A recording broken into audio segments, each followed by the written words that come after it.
हरे कृष्णा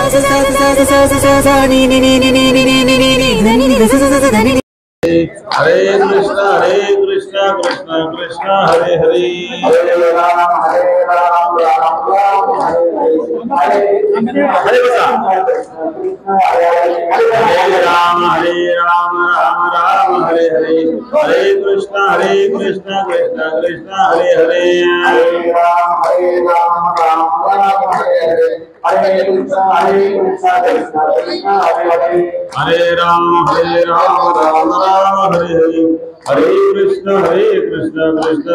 हरे हरे, हरे राम राम हरे हरे, हरे कृष्णा कृष्णा कृष्णा हरे हरे, हरे राम राम राम हरे हरे, हरे कृष्णा कृष्णा कृष्णा हरे हरे, राम राम हरे हरे, हरे कृष्णा कृष्णा कृष्णा हरे हरे, हरे राम राम राम हरे हरे, हरे कृष्णा कृष्णा कृष्णा हरे हरे, हरे राम राम राम हरे हरे, हरे कृष्णा कृष्णा कृष्णा हरे हरे, हरे राम राम राम हरे हरे, हरे कृष्णा कृष्णा कृष्णा हरे हरे, हरे राम राम राम हरे हरे, हरे कृष्णा कृष्णा कृष्णा हरे हरे, हरे राम राम राम हरे हरे, हरे कृष्णा कृष्णा कृष्णा हरे हरे, हरे राम राम राम हरे हरे, हरे कृष्णा कृष्णा कृष्णा हरे हरे, कुंडली वरदे विठ्ठल श्री ज्ञानदेव तुकाराम सद्गुरु गंगागिरी महाराज की जय, सद्गुरु नारायण गिरी महाराज की जय, खंडोबा महाराज की जय।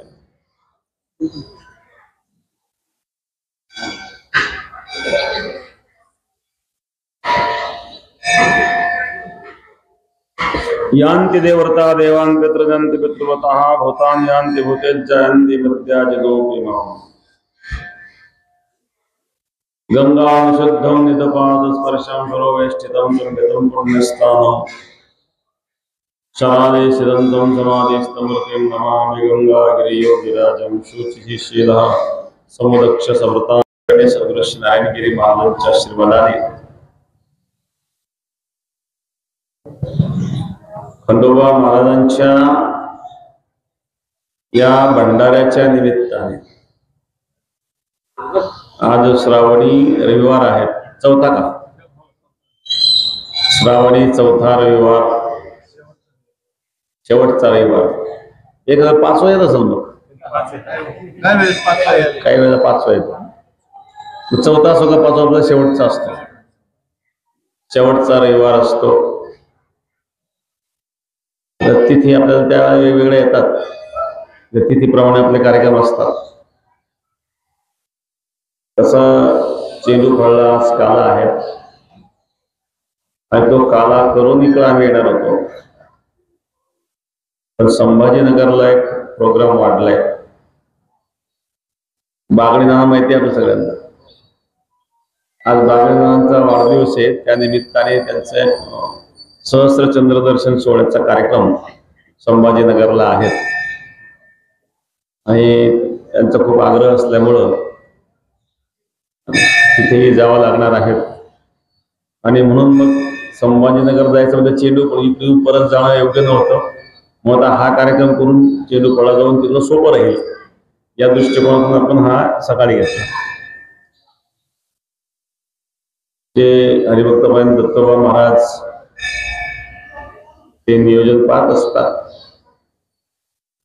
गुरुवाई महाराजांपासून परंपरा चालू आहेत, त्यांचे वडीलही संपूर्ण जीवन आयुष्य त्यांनी परमार्थामध्ये खर्च केलं आणि बेटावर खूप मोठी निष्ठा त्यांची होती, त्यांच्यानंतरही आज हरिभक्तपरायण दत्तोबा महाराजांनी ती परंपरा चालू ठेवलेली आहे।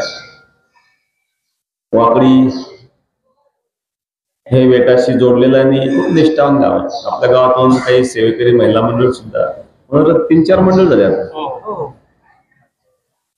कारण वाकडी गाव खूप मोठं आहे आणि महिला सेवेला येतात, पुरुषांना महिन्याला नाही शक्य पण वेळोवेळी येतात।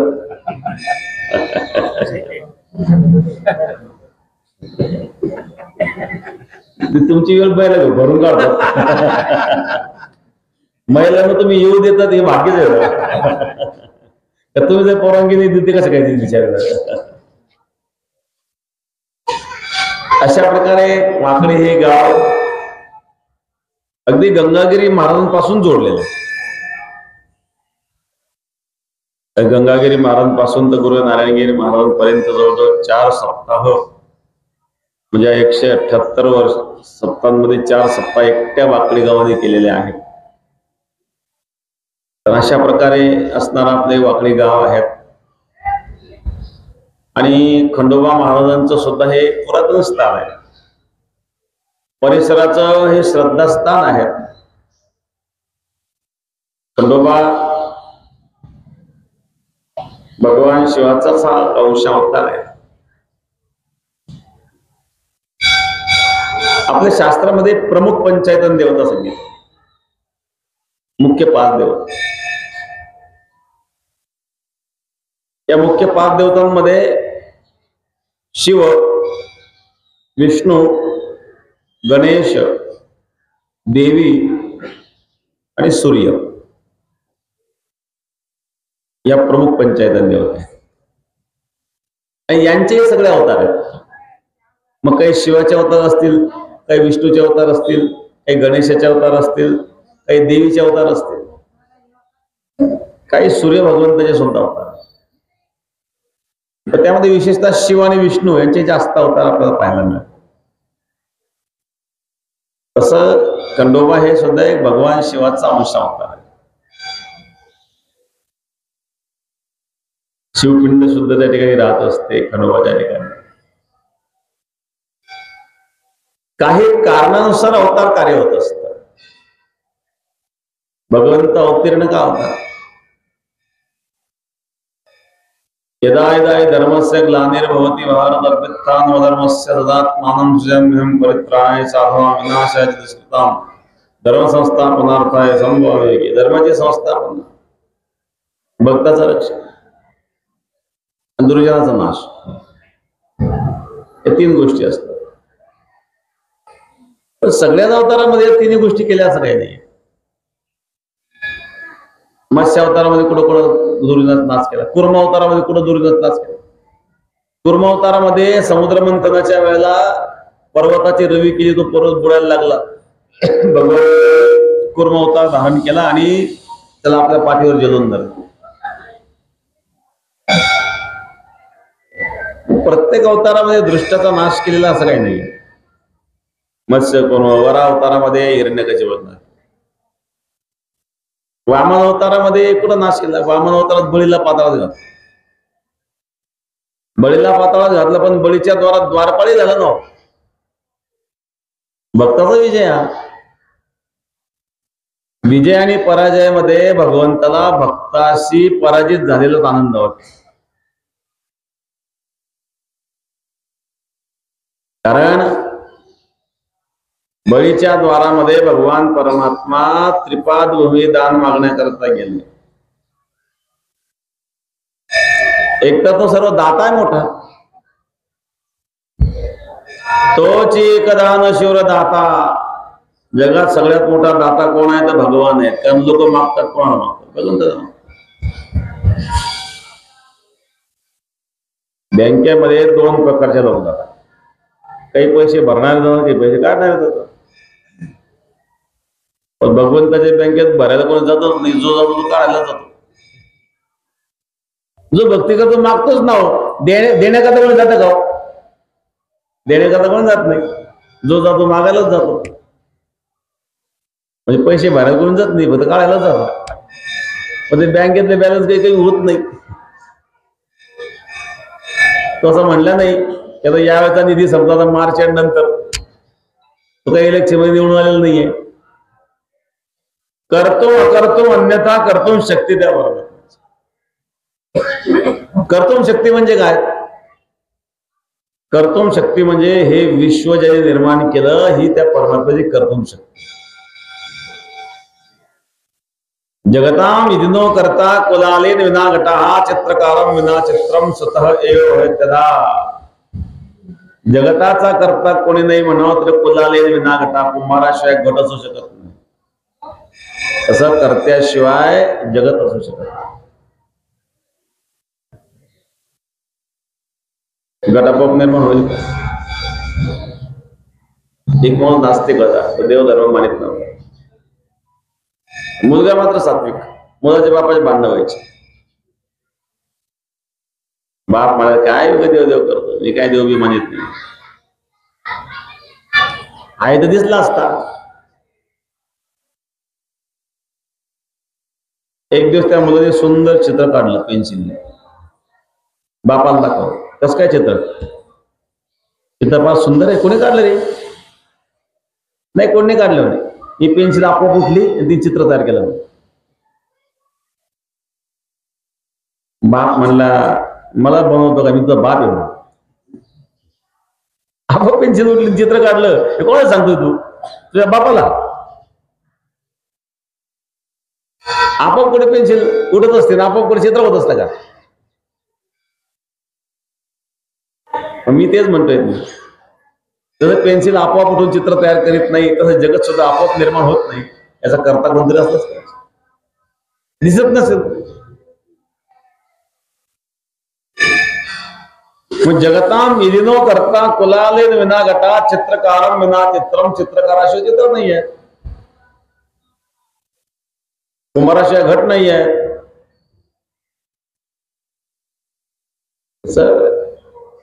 परमात्म्याशिवाय जगत नाही आहे. त्याला प्रगट करवण्याकरता भक्ती आहे. एक राजा होता, नास्तिक राजा होता. देवधर्म मानित नव्हता. त्याने आदेश देऊन टाकलं, आपल्या राज्यामध्ये कोणी देवाची पूजा करणार नाही.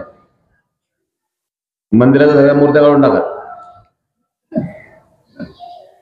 तो देव खाऊ घालतो तुम्हाला पोचणारा मी आहे. एक तुम्ही माझी पूजा करा, नाही कोणाचीच करू नका. राजाचा आदेश. लोक बिचारे गरीब लोक काय करणार आहोत? मोठ्या माणसाने आदेश केल्यानंतर मंत्री सुद्धा सगळं हैराण झाले. एका मंत्र्याने विरोध केला. मंत्र्याने सांगितलं हे योग्य नाही. तुम्ही राजे आहात, तुमचा सन्मान झाला पाहिजे, हे बरोबर आहे. कदाचित तुमचं पूजन व्हावंच तुम्हाला वाटत असेल, ते पण काही करायला काय हरकत नाही. पण मंदिरं पाडून टाका, मूर्त्या काढून टाका, हे काय, हे योग्य नाही. एखाद्याची भावना जर एखाद्या ठिकाणी असेल तर त्यांची भावना कशा करणार?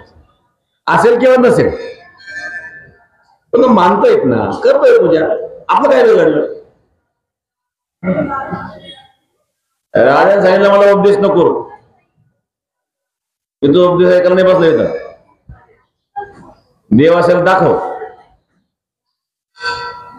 नसेल तर नको म्हणू. 8 दिवस तुला मी मुदत देतो म्हणजे 8 दिवसात तुला मला देव दाखवावा लागेल, नाही तर पाशीवर असेल.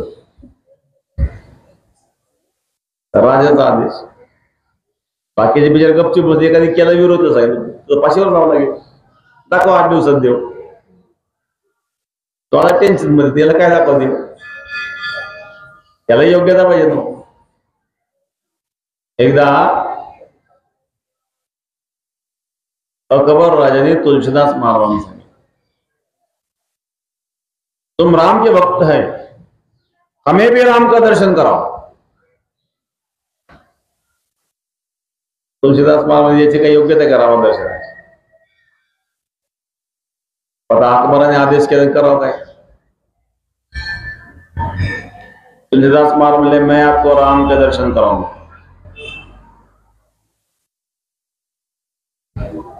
हनुमानजीची आराधना केली. तुलसीदास महाराजांनी हनुमान चालीसा रचलं.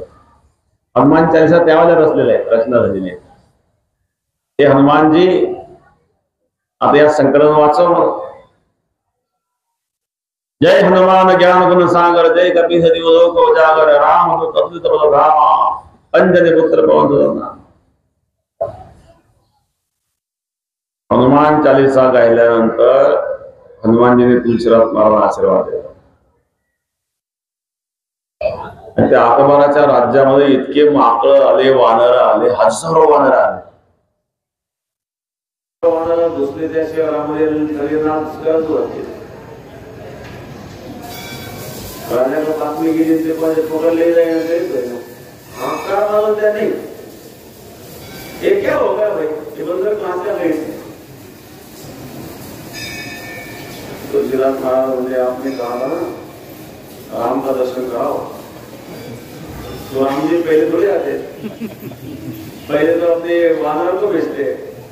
अरे बंदर आ रहे, बाद में बड़े बड़े और बड़े बड़े वानर आएंगे, उसके बाद में नल जामवंत आएंगे, उसके बाद हनुमान जी आएंगे, उसके बाद राम आएंगे. त्या अकबराला वाटलं आई या माकाने एवढा नाव दुसऱ्याला बाकी त्याला काय होईल राज्याचं. ते हात जोडले, मला रामात दर्शन नको. दर्शन नको तुला ऐकतो नाही त्याला तेव्हा तिला ऐकले पाहिजे ना रामात दर्शन करण्याची. तसा हा राजा याने आदेश केला देवाचे मंदिर काढून टाका, मूर्त्या काढून टाका. विरोध केला त्या मंत्र्यांनी. त्या मंत्र्यानं सांगितलं देव दाखव 8 दिवसात, नाही तू फाशीवर जावं लागेल. अनेकांना त्यांनी काही साधू संतांची चर्चा केली. आता याला तो काय देव दाखव, एकदा भक्ती करावं लागतं, योग्यता करत नाही. 7वा दिवस एकदम टेन्शन मध्ये बसतात. उद्या राजा उत्तर द्यायचंय, उत्तर तयार नाही आपल्याला. त्या मंत्री महोदयाचं एक गडी होता. त्या गड्याने विचारलं साहेब तुम्हाला आतापर्यंत एवढं टेन्शन मध्ये कधी पाहिलं नाही, इतक्या वर्षापासून तुमच्याला नोकरी करतो, तुम्ही मला एवढं सांभाळलं, तुमच्या दिलेल्या पगारावर मला प्रपंच चालतो, तुम्हाला इतकं दुःखी मी पाहिलं नाही. काय दुःख आहे मला सांगा, मला काही मदत करता येईल? मी मोठा माणूस नाही येतो, मला दुःखी मला पावले जात नाही. कधी कधी छोटे छोटे माणसंही कामावर जातात नाही का. कोण असतो बाबा, कोण आईस्क्रीम खातो त्याला कोण का म्हणतात. एकदा अमेरिकेमध्ये इंजिनिअरचे बैठक, प्लास्टिकचं प्रदूषण थांबवण्याकरता काय केलं. लोक आईस्क्रीम खातात, प्लास्टिक फेकून देतात. खेड्यामध्ये एवढं लक्षात येईल, शहरामध्ये खूप तयार होत होते.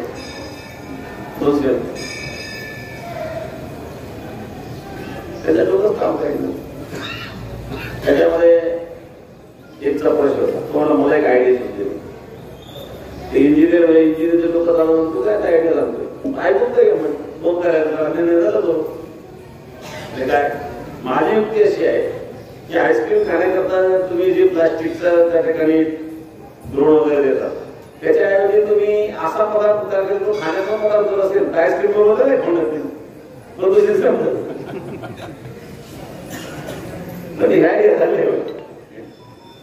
म्हणून कोण त्याला का म्हटलं, त्या आयडिया देणाऱ्या माणसाचा मिस्टर कोण, मिस्टर कोण नाव होतं आणि म्हणून त्याला कोण म्हणतात.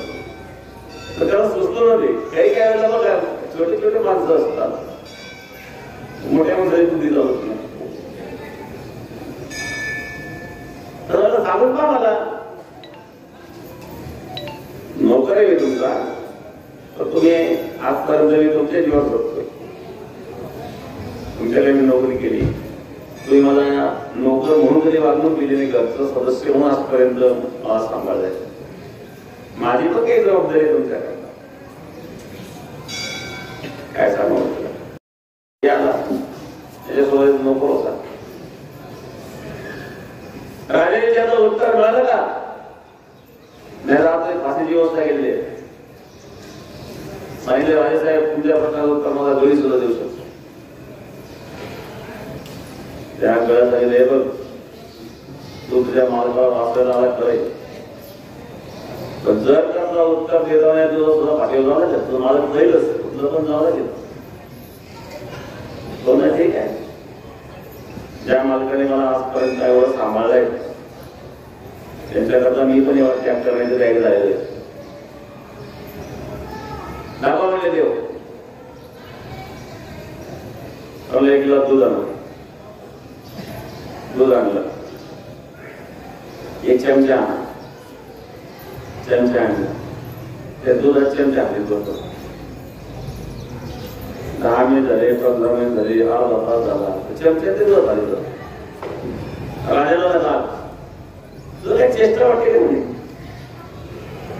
काय करी तुझी खाल्लाय एक तर तो आला इथं तर परवानगी पण दिली नसती. म्हणजे मंत्र्याबरोबर तो आला त्यांना गरीब म्हणून तुला मी विचारतो काय प्रश्न हे देव दाखव. आता तुझा मध्ये चमचा आलो काय काढून त्याच्यामध्ये आलो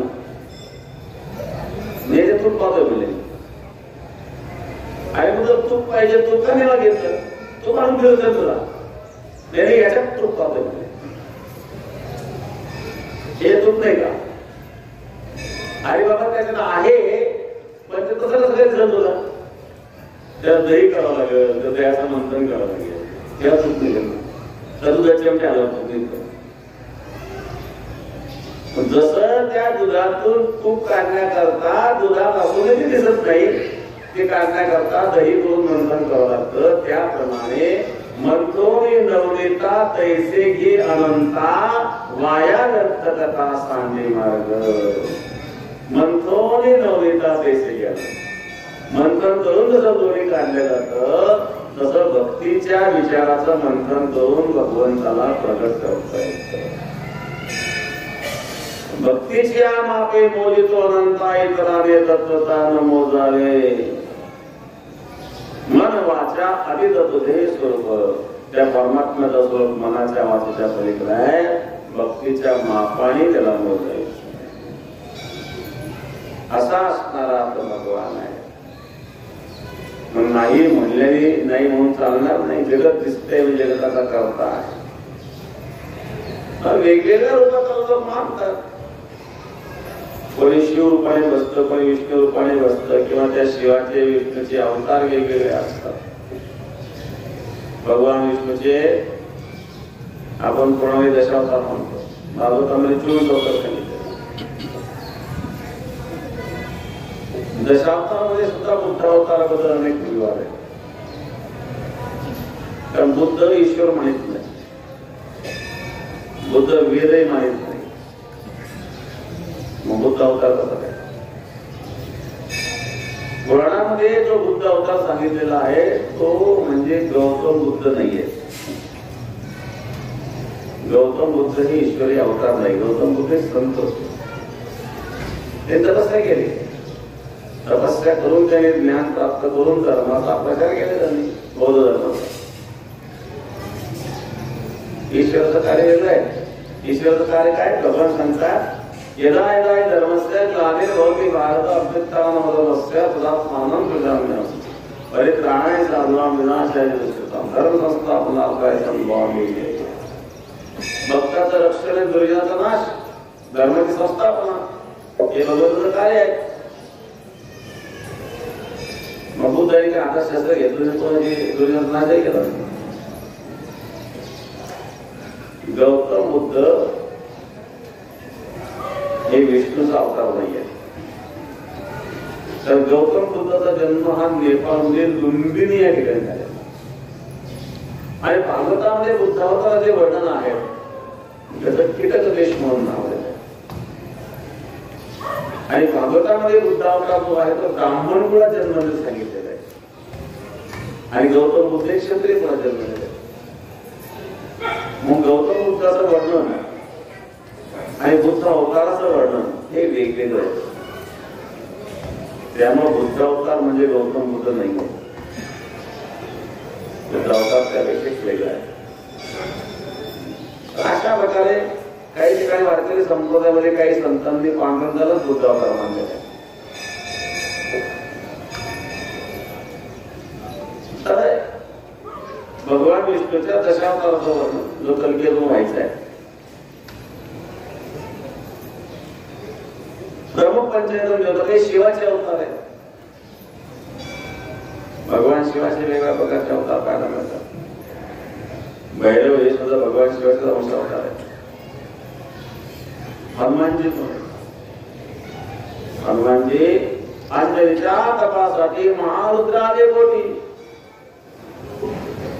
अंजनी तप केलं. कोणच तप केलं? भगवान शिवाची आराधना केली आणि भगवान शिवाला मागितलं होतं की तुमच्यासारखा पुत्र पाहिजे. भगवान शिवा सगळे कोण आहेत? भगवान शिव सगळे भगवान शिव होते. म्हणून भगवान शिवच अंजनीच्या उदरी हनुमानजीच्या रूपाने जन्माला. हनुमान राम आपले पण शिवावतार आहे. तसं खंडोबा महाराज सुद्धा शिवावतार आहे. आणि म्हणून तशी खंडोबाची भक्ती म्हणजे भगवान शिवाचीच भक्ती आहे. भगवान सांगता यांती व्रता देवान पितृ यांती पितृ व्रता हा भूतान यांती भूतेची यांती मध्या जनो किंवा जो ज्या देवतेची उपासना करतो तो त्या लोकांना जातो. खंडोबाची उपासना केली तर खंडोबा म्हणून तो करत होतो. भूतान यांती भूतेची काही भूता ज्याची उपासना करतात स्मशानात जाऊन प्रार्थना करत ते कल्याणाला कारण नाही आहे.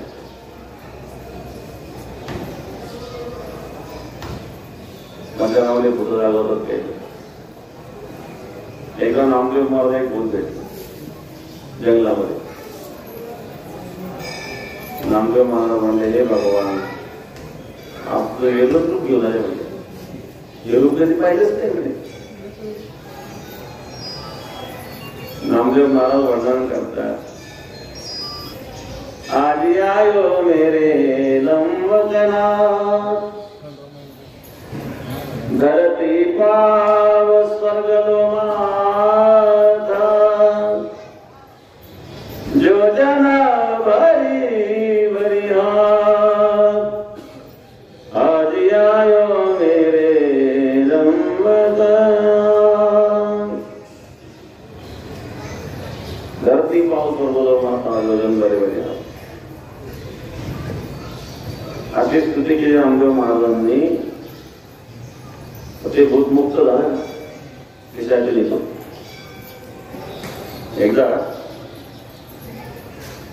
वृंदावन एक संत होते स्वामी अखंडानंद सरस्वती महाराज भागवतकार नक्कल युगातले शुकाचार्य म्हणे. भागवत खूप विद्वान भागवत.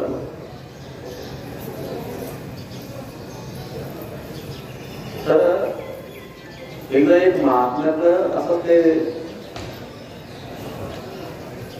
काही असं घरायचं लक्ष येत नाही काय झालं. तो दिवा आहे ना कोणत्या मूर्त दुसरं ठेवायचं आणि ठेवताना तो सिग्नल राहतो ती सिग्नल जायची. काय होतं म्हणजे नेमका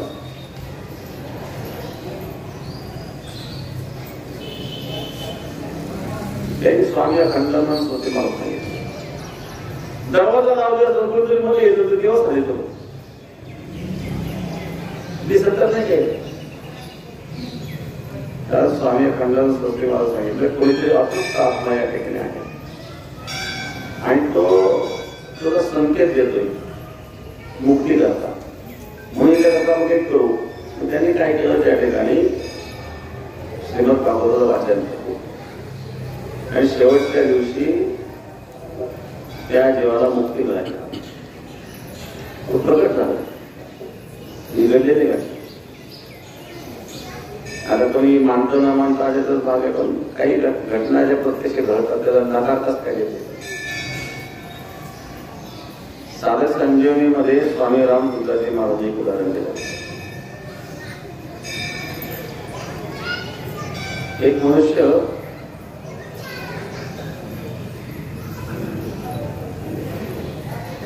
आणि एक स्त्री होती विषयात बनलेली. ती रात्र त्याला यायची. त्याचा लक्षात नाही आलं.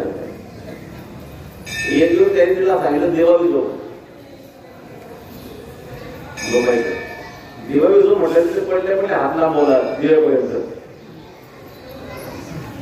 दिव्यापर्यंत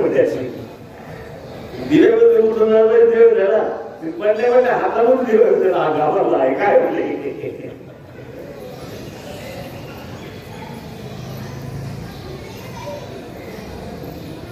आणि मग तिथून तो घाबरायला लागला. त्याच्या त्या घरात जायला सोडून देत काय. एक दिवस त्याने काहीतरी असं आयुर्वेदिक दुकानातून काहीतरी औषध वगैरे आणलं. एक कुणी तरी घेतलं. तो जेव्हा ते घालून तिच्या जीवनाला त्या स्त्री सांगितले तिला ते पोळी काढून द्या. ते पोळी काही घेतली नाही. ते निघून गेले. इकडे पोळी काय नाही. ते पोळी सोडल्यानंतर ज्या कागदात ती पोळी बांधली तर गीतेचं कागद रद्दी मोकळी गेलं तरी दुकानदार त्यांनी त्या कागदामध्ये पोळी बांधली. किती स्टॉप केलं होतं. त्यामुळे तिथून पोळी निघून गेली. पण अशा प्रकारचे काही उदाहरणं डोळ्यासमोर येतात. आता याच्यावर किती विश्वास ठेवायचा त्याचा विषय आहे. तर गीतेत तर भगवान सांगतात यांती देवता देवांती यांती पितृ हा भूतानी यांती होत्याचे यांती वत्याचे. जो ज्या देवतेची उपासना करतो त्याला मला लागतो. पितरांची उपासना करायला तिथं लोक प्राप्त होतो. आणि भूता घेताची उपासना करायला बुद्धून होतो. म्हणून उपासना ही सात्विक देवतांची करायची. सात्विक कार्य म्हणून. तर अशा प्रकारे वेगवेगळ्या प्रकारचे देवता वेगवेगळ्या प्रकारचे अवतार त्या त्या परिस्थितीनुसार भगवान परमात्मा वेगवेगळ्या प्रकारचे अवतार घेतात आणि त्यावेळेला त्यांचं चरित्र लिहिलं जातं. म्हणजे त्या मनाला जे आवडेल भावेल त्या पद्धतीचं भक्ती करतो. ऋषीनाम वैचित्र्या दलिकडं नानापदेशाम गणानेक गम्य समस्ती पैसा वर्णाएव. एवढे देव कसे काय हिंदू धर्मामध्ये. परमात्मा तर एकच आहे. पण एकाच परमात्म्याची ही वेगवेगळ्या प्रकारची रूप आपल्याला पाहायला मिळतात. सूर्य आहे. मध्यान्नावर आलाय. 10 घट भरून ठेवले पाण्याने. एका घटामध्ये लाल रंगाचं पाणी आहे. एका घटामध्ये निळ्या रंगाचं पाणी आहे. एका घटामध्ये हिरव्या रंगाचं पाणी आहे. एका घटामध्ये पिवळ्या रंगाचं पाणी आहे. लाल रंगाच्या पाण्यामध्ये सूर्यबिंब लाल दिसतं. पिवळ्या रंगाच्या पाण्यामध्ये सूर्यबिंब पिवळं दिसतं. हिरव्या रंगाच्या पाण्यामध्ये सूर्यबिंब हिरवं दिसतं. पण सूर्य हिरवाही नाही, लालही नाही, पिवळाही नाही. मग तो दिसतोय त्या पाण्यामध्ये त्या सूर्यबिंबाचं प्रतिबिंब दिसतंय. सूर्य तर एकच आहे. 10 घटामध्ये 10 सूर्य दिसत आहेत. सूर्य तर आहे का. हा काय हा लाल सूर्य हिरवा सूर्य पिवळा सूर्य. लाल हिरवा पिवळा जरी तो दिसत असेल तर तो सूर्य नाही आहे. त्या सूर्याचा प्रतिबिंब आहे. मूळ सूर्य एकच आहे. तर मूळ असणाऱ्या ईश्वराची ही भासणारी प्रतिबिंब आहे. ईश्वर अनेक नाहीये. ज्याने विश्व निर्माण केलं अशा प्रकारची शक्ती ही एक आहे. एकाच परमात्म्याचे मग वेगवेगळे कार्य कसे काय. वीज मीटर मध्ये गेल्यावर गरम करतो. फ्रीज मध्ये गेल्यावर गार करतो. वीज आहे ना. विजेशिवाय फ्रीज जाऊ शकत नाही. विजेशिवाय हिटर जाऊ शकत नाही. हिटरला तरी गरम केलं. फ्रीज मध्ये गार केलं. बर्फ तयार केला पाण्याचा. तीच वीज इलेक्ट्रिक मोटर मध्ये गेली. पंप ते पाणी मारायला लागली. मग वीज ही शक्ती आहे की ज्या ज्या उपकरणामध्ये राहील त्या त्या उपकरणामध्ये तसं कार्य करत. तर गीतेमध्ये भगवान सांगतो ब्राह्मयन सर्वभूतानी यंत्रारूढानी मायया. ज्याप्रमाणे वीज यंत्राला चालवते त्याप्रमाणे मी सर्व प्राणी मात्रांना चालवतो. विजेशिवाय यंत्र चालू शकत नाही. पण प्रत्येक यंत्रामध्ये वीज एकच आहे. परंतु त्या यंत्राचं कार्य एकच परब्रह्म वेगवेगळ्या ठिकाणी वेगवेगळ्या प्रकारचं कार्य करीत असताना दिसत असतं. पण विजेला तसा आकार नाहीये, पण ते कार्य करते यंत्राद्वारे. तर परमात्मा निराकार आहे, परंतु तो त्या त्या प्रसंगानुसार आकार धारण करून अवतार धारण करून कार्य करताना दिसतो. ते मूळ असणाऱ्या चैतन्याचं ते प्रतिबिंब असतं. आणि म्हणून शिव असेल, विष्णू असेल, गणेश असेल, देवीचे अनेक अवतार आहेत. तर आपण भवानी, दुर्गा, माता अन्नपूर्णा अनेक देवीचे हजारो अवतार देवीचे पाहायला मिळतात. काली माता, मग काली मातेचं कार्य वेगळं आहे, भवानीचं कार्य वेगळं आहे, दुर्गेचं कार्य वेगळं आहे. हजारो स्वरूप त्या देवीचे पाहायला मिळतात. हजारो स्वरूप विष्णूचे पाहायला मिळतात, हजारो स्वरूप शिवाचे पाहायला मिळतात. याला तर आपली बुद्धी कशी आहे, प्रत्येकाची रुची वेगवेगळी आहे. एका घरात राहणाऱ्याची प्रत्येकाची रुची सारखी आहे. एकाच आईच्या पोटी जन्मलेले जुळे भाऊ त्यांची रुची सारखी नाही. मग आपल्या रुचीनुसार जर आपल्याला काम दिलं, जबाबदारी दिली, तर मनुष्य ते काम चांगल्या प्रकारे पाहतो. मग भक्ती करीत असताना रुचीनुसार देवता आपल्या समोर मांडले. रुचीमध्ये कुठल्या भगवंताची भक्ती करायची आहे, तुमची रुची काय? एका धन पाहिजे, कर लक्ष्मीची पूजा. एका ज्ञान पाहिजे, कर सरस्वतीची पूजा. एखाद्याला आरोग्य पाहिजे, धन्वंतरीची पूजा कर.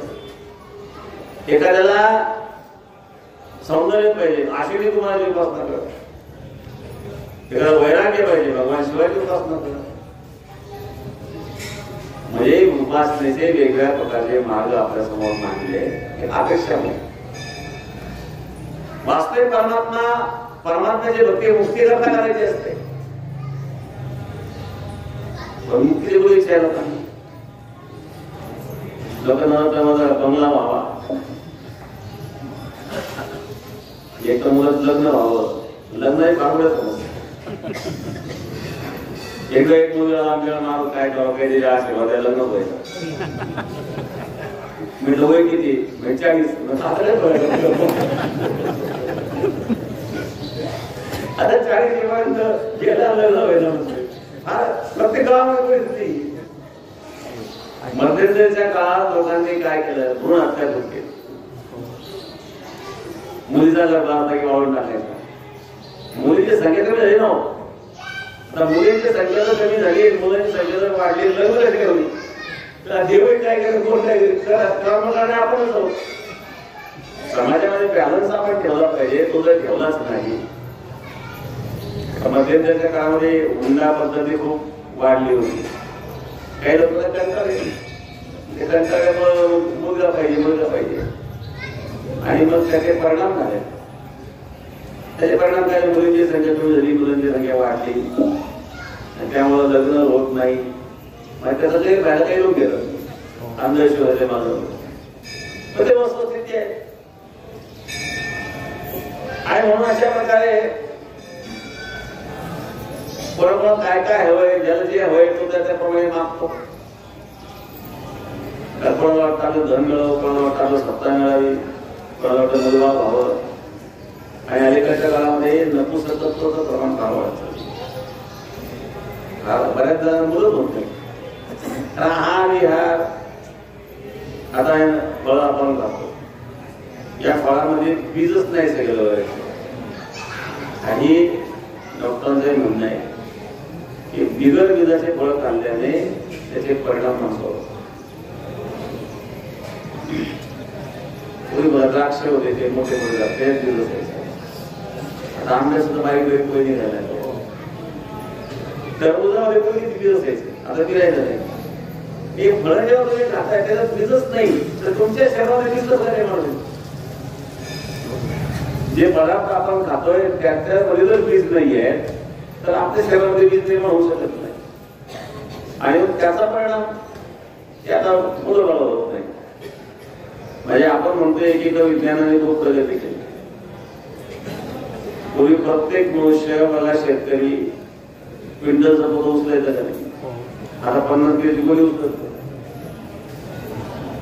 मला एक प्रगती चालू होती. 100 वर हे लोक जगायचे. आता 50 पुढे गेल्यानंतर कधी आता गेलो असतो. 50 आधी जायला लागलो. आपण स्वतःला प्रगती मानतोय, परंतु ती खरी प्रगती असं काही नाहीये. तर आवड प्रत्येकाची बदलते, ती आवडीनुसार मनुष्य कार्य करतो. त्याचे प्रकारे कसं तसं देवदेवतांची उपासना सुद्धा आवडीनुसार केली जाते. हिंदू धर्मामध्ये एवढे देवता आहेत तर देव एवढे नाहीये. आवडीनुसार त्या उपासना पद्धती मांडलेल्या आहेत की कोणत्या का उद्देशाने होईना तुम्ही भगवंताची भक्ती करावी हा ऋषी मुनींचा त्या पर्यंत होते. मग धन पाहिजे ना, करा लक्ष्मीची उपासना. धनाच्या निमित्तानं जावे ना, लक्ष्मीची पूजा करतोय ना. ज्ञानाच्या निमित्तानं जावे ना, सरस्वतीची पूजा करतोय ना. म्हणजे वेगवेगळ्या पद्धतीने लोकांना परमात्म्याला लावण्याकरता साधू संतांनी ऋषी मुनींनी ह्या देवता आपल्याकडे मांडल्या. वास्तविक परमात्मा एकच आहे. त्याच निमित्ताने त्या परमात्म्याला जायचं असतं. तसे खंडोबा मंदिर आपल्या गावामध्ये पुरातन आहे. खंडोबा महाराज सुद्धा भगवान शिवाचे अंशावतारच आहे. म्हणजे खंडोबाची केलेली पूजा ती भगवान शिवाला प्राप्त होते. मग कोणी शिवरूपाने पूजा करील तर कोणी खंडोबाची पण पूजा करेल. रामकृष्णाने अवतार सुद्धा काय शिव आणि विष्णू वेगळे नाही. शिवच करतो विष्णू, विष्णूच करतो सेवा. एका विद्वान सांगितलं मया प्राणयुक्ता सांग शिवेला कृत्या समजता शास्त्राने सर्वांनी विलोक्ताने न कपिलची शिवणी शिवेला. मी अनेक शास्त्र पाहिले पण मला शिव विष्णू मध्ये भेद दिसला नाही. भेद तुझी आपल्या बुद्धीत आहे, भेद परमात्म्याचा नाही आहे. अशा प्रकारे आज या श्रावण महिन्याच्या या शेवटच्या रविवाराच्या निमित्ताने असणारा भंडारा, त्या निमित्ताने उपस्थित सर्व ग्रामस्थ आपले तर पुढे आम्हाला आला आहेत. त्यामुळे आता जास्त मी लांबीत नाही. त्यानंतर पुढे अजून जायचे 2-3 कार्यक्रम आहेत.